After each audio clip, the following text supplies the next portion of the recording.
Already শীত শুরু হয়ে গেছে। শীত হলো মুমিনের বসন্ত।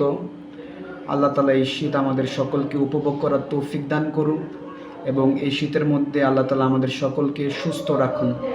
শীতে অনেক ধরনের রোগ হয়। শীতকালীন কিছু এক্সট্রা রোগ আছে, বিশেষ করে ঠান্ডা জ্বর তো কমন।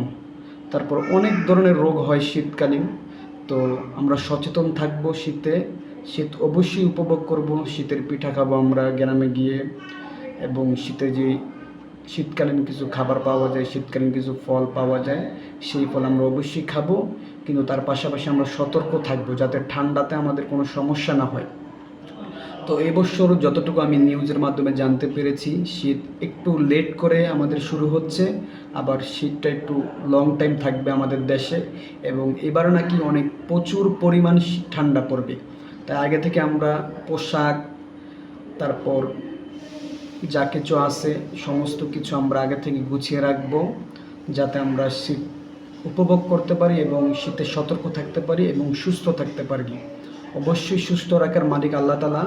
তো প্রতিনিয়ত আমরা এই শীতে আল্লাহ তাআলার কাছে দোয়া করি যাতে এই শীতের মধ্যে আমাদের রোগ বালাই কম হয়। আল্লাহ তাআলা যেন আমাদেরকে সুস্থ রাখে।